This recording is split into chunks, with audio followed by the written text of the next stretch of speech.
The manipulation. When we are looking at the political scenario in this country, pressure groups are on the rise. When you talk, I was in Homa Bay, and the youth were telling me, you know, Chairman, you're talking about Zuya Noma, which is good. I'm devoted to peace, but I'm hungry. Okay, there's no unga, there's no money, there's no, you know. And here comes a politician with 2,000. He says, go to that meeting and dismantle and ensure that there's no meeting, you know. And that's how the rise of Chafua Mkutano Association are on the rise, Chukua Chako Mapema are on the rise, because these are things that are used by the politicians. But my main concern is on the youth nation. What are we going to do to ensure that this election, 2017, gives us something that we can look at in 2022 and say, well, we said this and this is what we implemented. When I look at the manifestos that are floated to us, they are the same continuous promise of 2013. Yes. So I'm calling to the leaders. The first thing they need to do is, we are not interested on what they want to do for us. In fact, there's nothing you can do for the youth. We have all the brains, we have all the energy to do what we know will transform our life. But it is high time they come and they embrace our ideas, okay? Because the idea of nitawafanyia. This is, okay, so you know, the concept of we know what we want to do. Yes. However, Bishop says that they need to be mentored, they need to be guided. What are your thoughts on that particular statement, Bishop? I want to agree with the young people. Okay. There is nothing as that feeling of being orphaned. You see your parents, but they are, although they are there physically, but they are not engaging. Yes. It's actually a terrible feeling. They feel like, and I didn't want to use the word hopelessness because I know our young people are not hopeless. That's right. But the answer lies in engagement. The Bible says, come, let us reason together. This was God calling the children of Israel. The Israelites were not living right. God had given them the principles, God had given them the way to live, and they could have reaped the fruits of peace and joy. And so there was division. But God again went back to the rebellious Israel and said, let's sit down, I want to listen to you. Listen. Listen. Seems to be the key word over here. Now we're running out of time. So in terms of what needs to be done, what do you feel they should quickly sort of really try and focus on? They have promised 1.9 million jobs to be created. What are your thoughts on that? Okay, the promises have always been there. Okay. They promised 1 million jobs each year. That was 5 years ago. The other side, they're also promising their own things, but nothing has actually been actualized. What we're saying is, let's see an engagement between the government and the youth. Listen to us, the key word. Yes, listen to us. Let's have an engagement. Let's tell you, we have the solutions. Believe in us. Of course, the church been there to be able to guide us, and that's something the youth are open to, because I've heard you have very good programs that will be very lucrative for us to be able to be engaged in. But kindly listen to us. Listen to our solutions. Help us empower the solutions. So you have the resources, but we have the ideas. We are the ones who are going to be involved. We are 70% of this country. If you are able only to empower 50% of that, you've changed Kenya. Absolutely, absolutely. Let's talk about positive and negative ethnicity. What have you used? Well, Ethnicity in general. Every one of us has an origination. Yes.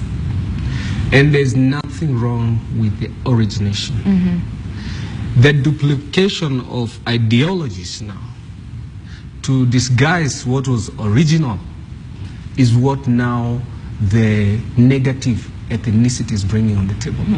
When I look at my brother and say, you are from this tribe, and identify you by the tribe, and know the values of you as a person from that tribe, that is negative ethnicity. But there's a positive side of it. You know, I am Nduati. I must have come from somewhere. You know, that's why I'm not named after a Zulu name in South Africa. What I'm saying is this: positive ethnicity will bring us together. When we look at our what I can call our strength, I will give a good example. There are different cultures. Okay. And these cultures have different values. There's something good in it that we might not be practicing from this different Gideon, you side. said 88% of the youth is today educated. Yes. All right. When we talk about ethnicity, when we talk about tribalism, do you feel that in as much as we are educated, we are not able to decide this is wrong and this is right? Why are we then used to perpetrate violence? Yes, definitely. I think this has, sorry to say, Pastor, but it has been a culture that has grown over the years. The education system, I can tell you, where ethnicity in this country has been playing out very well, it's in the universities.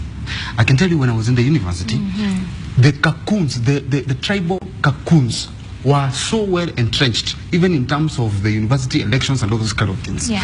I think what should be done is the education system should be looked at again, in terms of the national values that are taught in schools. I think that's where it's about a change of mindset. The Swahili saying that mkunje samaki angali mbichi. Okay. So when the child is still young, Yes. when you're still in school, that's when the national values should be entrenched in us. Right. That's where the unity should be able to come. But I can tell the young people, if you engage yourself in violence, it is to your own detriment, because you will not get a job tomorrow, you will not feed tomorrow. That will drive you to violence, and that will make you. What have you been telling the youth on terms of violence? What have you said to them? How are they going to avoid it this time round? Is it even possible? Okay, yeah, I believe it's possible for us to be able to avoid violence. What you need to do is have a stand. Say, I stand for Kenya. I stand for our unity. It doesn't matter what the politicians tell us. And I would say, as much as there are so many bad things, there are so many good things that have happened in this particular election. Right. We are seeing that an opposition leader would go to the other side and they would get good reception. There would be no violence. And I think that's a good thing. And we are getting there, whereby the youth are not going to be influenced. For me, I think the biggest tribe in this country is the youth. Okay. Yes. Bishop, a very important ceremony is going to take place tomorrow, and that is the prayer. Perhaps you could talk to our viewers about the national prayer that's going to take place and who is going to be in attendance. In the history of Kenya, Saba Saba, 7th of July, every year is a grey area, in that we recall how some years past we fought. There was a cause, there was an agitation for something, but it turned ugly. And we have said from the church that people will never again ask, where was the church?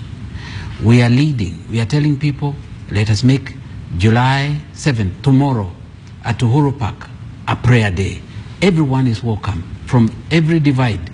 The government has confirmed, the office of the president has confirmed they're coming, and the office of the former prime minister, they've confirmed they're coming. And we are believing that we'll have a beautiful prayer time tomorrow. No politics.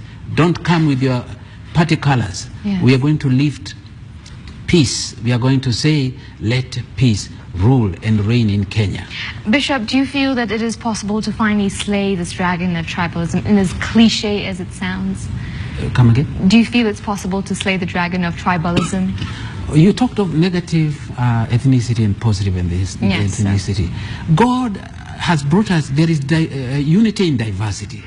Honestly, if you look at your hand, your fingers are not the same. They're not the same, that's right. But there is a reason why.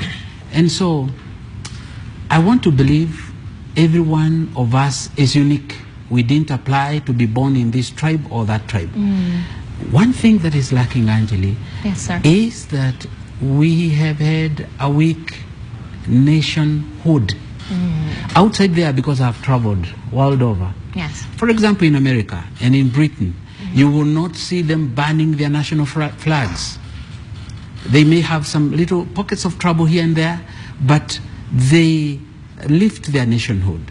We have only one Kenya, comprised of different tribes.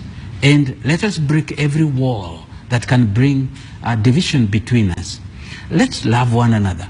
A golden rule that is found in the scripture says, do to others what you'd want them to do to you. Let me tell you what Mahatma Gandhi once said. He said, the world has wealth enough for everyone, but not enough for one man's greed. Right. So what are we going to do?